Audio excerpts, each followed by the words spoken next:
Last episode में हमने देखा था कि जिन्होंने डेड हाई हॉर्स को अपने शैडो सोल्जर बना लिया था। डंजन का बॉस कुछ कहने जा रहा था लेकिन अचानक से उसके शब्द ग्लिच हो जाते हैं। आगे हम देखते हैं कि जिन्हों की शैडोज और हाई हॉर्स में काफी तगड़ी बैटल चल रही होती है। डंजन का बॉस समझ जाता है कि वो हार रहा है। वो कह रहा होता है कि आखिर हम इस डंजन में क्यों आए। हम सबको बस एक ही कमांड सुनाई देती है जो कहती है कि ह्यूमंस को खत्म कर दो। ये सब बातें डंजन का बॉस किसी से तो कर रहा होता है लेकिन हमें अभी उसके बारे में कुछ नहीं बताया गया। आगे बॉस कहता है कि ये करने की हमारे पास कोई भी वजह नहीं है, हम बस ऑर्डर्स को फॉलो कर रहे हैं। फिर वो अपने 4 गार्डियन को हमला करने को कहता है। जिन्हों कहता है कि अच्छा तो अब जनरल्स भी बैटल को ज्वाइन करने वाले हैं। हम देखते हैं कि एक जनरल्स आयरन पे अपनी स्वॉर्ड से काफी तेजी से अटैक कर देता है। आयरन जल्दी से उसे अपने वेपन से काउंटर करता है और उसे काफी जोर से एक पंच मारता है। फिर वो अपना सर जनरल के सर को मार के उसका सर फोड़ देता है और बाद में अपने वेपन का यूज करके उसका खेल खत्म कर देता है। आगे हम देखते हैं कि 2 जनरल्स इग्रिस पे अटैक करने आ रहे थे। एक जनरल इग्रिस पे स्वॉर्ड से अटैक करता है।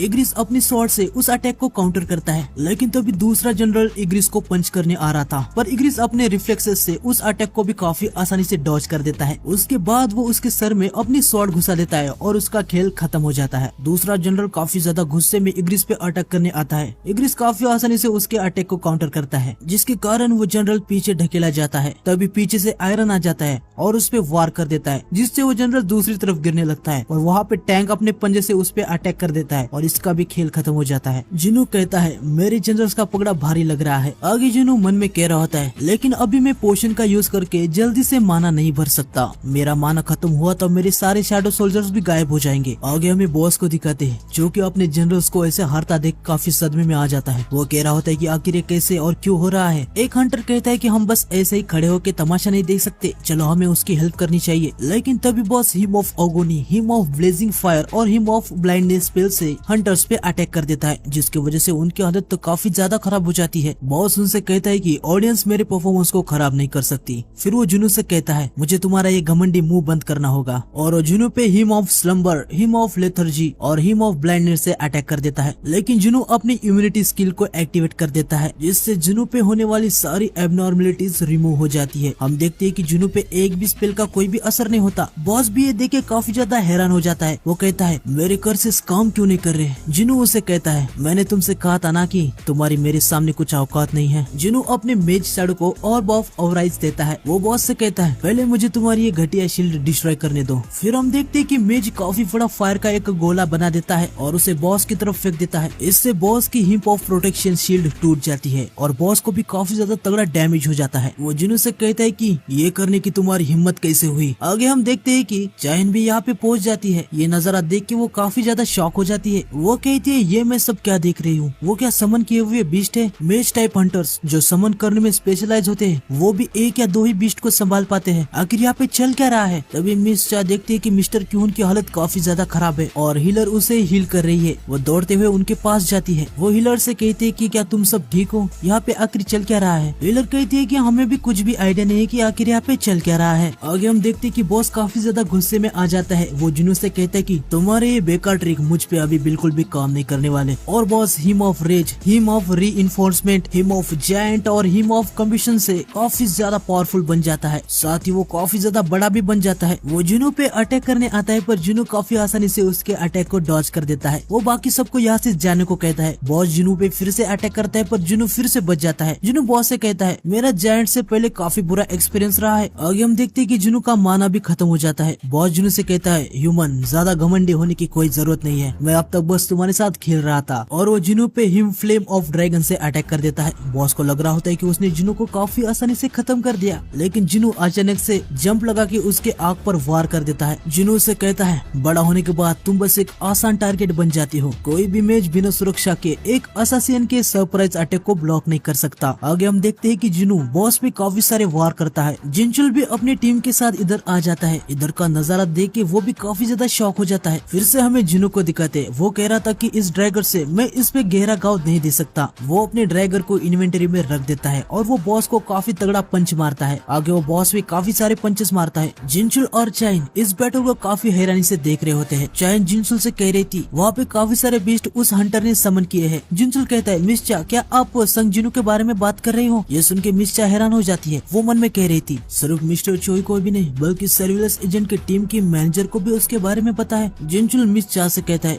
सेट से काफी इंटेंस माना की वेव आ रही थी, इसलिए मैं यहाँ स्ट्राइक स्क्वाड को हेल्प करने के लिए आया था, लेकिन लगता है मेरी हेल्प की कोई जरूरत नहीं है। मिस्टर संग अभी ए रैंक की डंजन को खुद ही अकेले क्लियर कर रहे हैं। जिनचुल मन में कह रहा होता है कि तो ये बंदा इतना काबिल है, इसमें कोई शक नहीं कि वो एक फाइटर टाइप हंटर है, लेकिन वो समन मैजिक का भी यूज कर सकता है। आखिर वो कितने बीस्ट को कंट्रोल कर सकता है। चाइन जिनचुल से पूछते कि आखिर ये कौन है, तुम्हें इसके बारे में पता है क्या? जिनचुल कहता है कि हाँ मुझे बस थोड़ा सा ही पता है इसके बारे में। आगे हम देखते कि जिन्होंने बॉस की हालत काफी ज्यादा खराब कर दी थी। वो उसे कहता है जिस समय तुमने अपनी सुरक्षा को खोया तब ये तय हो गया था कि तुम्हारे जीतने की कोई भी चांसेस नहीं है। आगे जिनू की शॉट्स बॉस को स्टैब करके खत्म कर देती है और जिनू का जो लेवल होता है ना वो भी 2 से अप हो जाता है। जिनू कहता है मैंने बॉस को तो हरा दिया है और मेरे सोल्जर्स भी बाकी बचा हुआ काम कर रहे हैं, अब ये रिवॉर्ड कलेक्ट करने का टाइम है। लेकिन तभी जिनू कहता है नहीं, ये डंजन हंटर गिल्ड से बिलोंग करता है, मुझे लालची होकर ए रैंक के बॉस की लूट नहीं लेनी चाहिए। लेकिन जिनू उस बॉस की शैडो तो ले सकता है और वो वही करता है। वो अराइज करके बॉस की शैडो को एक्सट्रैक्ट कर लेता है। जिनू को ऐसा देखते हुए सभी काफी ज्यादा शॉक हो जाते हैं। अभी तक जिनू के स्टैंडर्ड, इलाइट और नाइट रैंक के ही सोल्जर थे। जिनू को इस बॉस की शैडो की रैंक न्यू दिखती है। जिनू को बॉस का नाम याद नहीं आ रहा होता, वो उसका नाम टेस्ट कर देता है और इसकी रैंक है इलाइट नाइट। जिनू को काफी सारे हाई ऑर्क की आर्मी भी मिल जाती है। जिनू कहता है मैं अभी 127 शैडोज को प्रिजर्व करके रख सकता हूँ, कुछ को मैंने नथिंगनेस की दुनिया में वापस भेज दिया है। आगे वो बाकी शैडोज को प्रिजर्व कर लेता है। सब लोग ये देख रहे होते हैं। तभी जिनचुल जिनू को आवाज देता है। उसे देख के जिनू काफी ज्यादा पैनिक हो जाता है। वो देखता है कि वहाँ पे चाइन भी है। जिनू मन में कह रहा होता है मुझे तो पता भी नहीं कि ये सब यहाँ पे कब आ गए। स्ट्राइक स्क्वाड का एक मेंबर जिनू से पूछ रहा होता है कि मिस्टर संग आप जैसा पोर्टर ये सब कैसे किया। जिनू फिर से पैनिक हो जाता है। वो मन में कह रहा होता है कि अब मैं इस झमेले से कैसे बाहर आऊँ। लेकिन तभी सर्विलेंस टीम जिनू को प्रोटेक्ट करने के लिए उसे घेर लेती है। जिनचुल सबसे कहता है कि हंटर एसोसिएशन संग जिनू की आइडेंटिटी को प्रोटेक्ट कर रहा है और ये पब्लिक में बिल्कुल भी रिवील नहीं होनी चाहिए। ये एक टॉप सीक्रेट मैटर है। डंजन के बाहर जाने के बाद हम आराम से डिटेल में बताएंगे। आज जो कुछ भी हुआ इसके बारे में तुम बाहर किसी को भी कुछ भी मत बताना। जिनचुल जिनू से कहता है कि फालतू के टकराव से बचने के लिए अभी यही एक अच्छा रास्ता है। जिनचुल मन में कह रहा होता है कि मिस्टर संग ने अभी अभी साउथ कोरिया के सबसे बड़े गिल्ड के सामने बीस्ट की आर्मी से फाइट की है। उनकी स्ट्रेंथ एस रैंक के हंटर से भी काफी ज्यादा है। आगे जिनचुल सभी हंटर से कहता है अगर आपको कोई भी सवाल करना है तो एसोसिएशन के थ्रू इंक्वायरी करे। तभी क्यून कहता है कि तुम काफी पावरफुल हंटर हो, मैं समझ सकता हूँ कि तुम्हारी आइडेंटिटी बिल्कुल सीक्रेट रखनी चाहिए। मैं तुमसे ये नहीं पूछूंगा कि तुम पोर्टर बनने के लिए क्यों तैयार हो गए, तुमने हमारी जिंदगी बचाई है। आगे हम देखते हैं कि स्ट्राइक स्क्वाड जिनू को झुक के थैंक्स कहती है। जिनू ज्यादा समय हीलर को उसकी जो विल होती है वो दे देता है। वो उसे कहता है कि अब तुम जिंदा हो तो तुम खुद ही अपनी फैमिली को दे देना और जिनू सर्विलेशन टीम के साथ वहाँ से निकल जाता है। चाइन उसे रोकना चाहती थी पर वो कुछ भी नहीं कर पाई। तभी मेज मिस शाह से कहते हैं कि आप यहाँ पे पिकैक्स को क्यों लेके आई हैं। इससे चाइन काफी ज्यादा ब्लश करने लगती है। वो उस मेज से कह रही होती है कि उसने क्या सोचा होगा, उसने पक्का सोचा होगा कि मैं कोई अजीब लड़की हूँ। मेज कहती है आप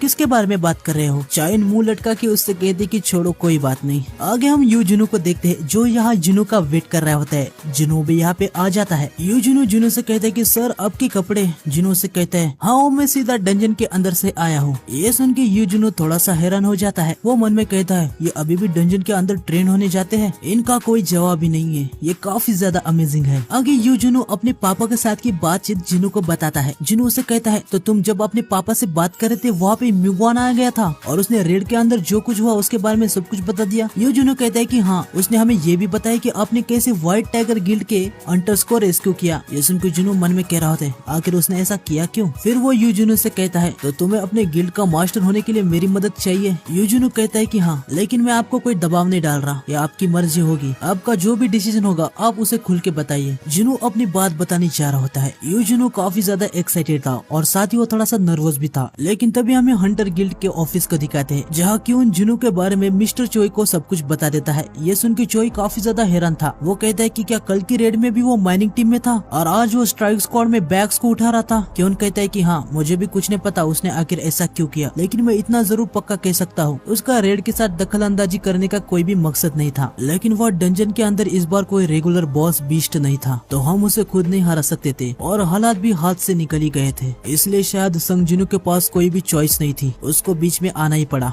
ये सब सुन के चोई कहता है पहले उसने व्हाइट टाइगर गिल्ड के हंटर को भी बचाया और अब हमारे हंटर गिल्ड के स्ट्राइक स्क्वाड को भी, हमें उसे दिल से थैंक्स कहना चाहिए। आगे चोई मन में कह रहा होता है कि वो बीस्ट को समन कर सकता है लेकिन उसकी फुर्ती को देखा जाए तो एक असासिन टाइप हंटर लगता है और उसके पास एक ऐसी एबिलिटी है जिससे वो मरे हुए को अपना सोल्जर बना सकता है। ये तो वो पावर से जो अभी रिवील हो गई है। क्या होगा अगर उसके पास इससे भी ज्यादा एबिलिटीज हो। आगे वो क्यून से कहता है सच में वो इतना पावरफुल है क्या? अगर मुझसे कंपेयर किया जाए तो वो कितना स्ट्रॉन्ग है? क्यून उसे बताता है रेड के दौरान सबको अलग अलग काम के अनुसार बैलेंस किया था। सबकी पोजीशन ऐसी थी जिससे अगर सामने वाले को कुछ भी हो जाए तो उसके पीछे वाला मुसीबत में पड़ सकता है। इनको 3-3 की टीम में अलग अलग डिवाइड भी किया जा सकता है, जैसे अटैक, डिफेंस और सपोर्ट। अगर ये पोजीशन वाली टीम अच्छे से काम नहीं कर पाई तो सभी खतरे में पड़ जाएंगे। टीम की कमजोरी दूसरे टीममेट के स्ट्रेंथ पर निर्भर होती है, पर वो हंटर असाधारण था। मिस्टर चोई, क्या आप अकेले ए रैंक के डंजन को, जो कि हाईएस्ट लेवल का है, उसे खुद से क्लियर कर सकते हो? ये सुन के मिस्टर चोई काफी ज्यादा हैरान हो जाता है। मिस्टर चोई मन में कहते हैं मैं कितना भी स्ट्रॉन्ग हूँ, अगर काफी सारे बीस्ट मुझ पर एक साथ हमला करते हैं तो खुद से उनको डिफेंड करना मेरे लिए भी काफी ज्यादा हार्ड होगा। वो मिस्टर क्यून से कहता है नहीं, मुझे नहीं लगता कि मैं ये अकेला कर सकता हूँ। लगता है मेरे अल्टीमेट टाइटल का तो जोक बन के रह गया। मिस्टर क्यून चोई से कहता है मैं जानता हूँ मैं इतना बड़ा नहीं हूँ कि आपको गिल्ड कैसे चलाए इसके बारे में बताओ, पर आपको किसी भी हालत में संग जिनू को रिक्रूट करना ही होगा। मिस्टर चोई से कहते हैं मैं अपनी पूरी कोशिश करूंगा। आगे हम प्रेस को देखते हैं जो कि यहाँ पे म्यूसंग के लिए आई थी क्योंकि वो इवैक्यूएशन करने आया था। तभी हम दो गाड़ियों को काफी तेजी से आते हुए देखते हैं जो कि बेक और चायजोंग की होती है। तभी प्रेस इनकी फोटोज निकाल रही होती है। बेक कह रहा होता है कि ये रिपोर्टर्स यहाँ पे क्या कर रहे हैं, आखिर ये इतनी गड़बड़ किसके लिए है? प्रेस वाले सवाल करने लगते हैं और वो पूछते हैं कि आप हंटर एसोसिएशन में ली मिसंग को रिक्रूट करने आए हैं क्या? क्या आपको लगता है कि मिसंग अपना शो छोड़ के कोरिया को रिप्रेजेंट करेगा? इस पे आपके क्या ओपिनियंस है? लेकिन बेक को तो पता भी नहीं होता कि मिसंग कौन है। वो मन में कह रहा था कि ये सब किसी मिसंग नाम के बंदे के लिए आए हैं। इन्होंने बिल्डिंग के सामने ही प्रेस को क्यों चालू कर दिया? बेक प्रेस वालों से कहता है मैं यहाँ उसके लिए नहीं आया, मेरे पास कहने के लिए कुछ भी नहीं है। चोईजोंग प्रेस वाले से कहता है मिस्टर ली ने पहले से ही फील्ड गिल्ड के साथ कॉन्ट्रैक्ट किया हुआ है, ये तो इंडस्ट्री में सबको ऑलरेडी पता है। वैसे भी हम यहाँ किसी और के लिए आए हैं। यह सब सुन के प्रेस वालों का पूरा मूड खराब हो जाता है। आगे हम देखते हैं कि बेक चिढ़ाते हुए चोई से कह रहा होता है मैंने सुना कि हंटर गिल्ड कल रात बाल बाल बचा। चोई भी उसे जवाब देते हुए कहता है वैसे हमने व्हाइट टाइगर गिल्ड की तरह कम से कम हमारा कोई ए रैंक का हंटर तो नहीं खोया। ये सुन के बेक को बहुत ही ज्यादा गुस्सा आ जाता है, लेकिन वो कहता है फिर भी देखा जाए उस हंटर ने दोनों गिल्ड को बहुत ही ज्यादा हेल्प की है। मिस्टर चियो भी कहता है तुम सही कह रहे हो, अगर वो कल रात नहीं होता तो हमारी सेकंड ईयर की पूरी स्क्वाड मर जाती। यही कारण है कि हम उसे अपने गिल्ड में लेना चाहते हैं। आगे दोनों एक दूसरे से जिनू के लिए लड़ रहे होते हैं। तभी वहाँ पे फिन गिल्ड का मास्टर लिम ताई ग्यू आ जाता है और वो इनसे कह रहा होता है कि आखिर इतना हंगामा क्यों कर रहे हो, क्या तुम लोग भी मिशन के लिए झगड़ रहे हो? ये सुन के दोनों बेक और चे उसे कहते हैं हमें उसे कोई घंटा लेना देना नहीं, जो भी उसका नाम है। ये सुन के मिस्टर लिम का पूरा मूड बिगड़ जाता है। कार में मिशन को भी लग रहा होता है कि बेक और चोई उसको रिक्रूट करने के लिए लड़ रहे हैं। मिशन का ड्राइवर उसे कह रहा होता है कि सब कुछ तैयार है, अभी आप इंटरव्यू के लिए जा सकते हैं। मिशन इंटरव्यू देने चला जाता है। आगे हम देखते हैं कि जिनो भी यहाँ पे आ चुका था। वो मन में कह रहा था कि इतने सारे लोग यहाँ पे क्यों आए हैं। फिर हमें फील्ड गिल्ड के बारे में थोड़ी सी इन्फॉर्मेशन दी जाती है। ये गिल्ड सेउल के मेट्रोपॉलिटन एरिया के पास है। ये कोरिया का कभी नंबर 1 गिल्ड हुआ करता था। इस गिल्ड की रैंकिंग तब कम हुई जब व्हाइट टाइगर गिल्ड इससे अलग हो गया। तो आज के एपिसोड के लिए बस इतना ही। मिलते हैं नेक्स्ट एपिसोड में। नेक्स्ट एपिसोड आएगा कल, तो चैनल को सब्सक्राइब करके बेल आइकन को दबा देना। मिलते हैं नेक्स्ट वीडियो में। सायोनारा।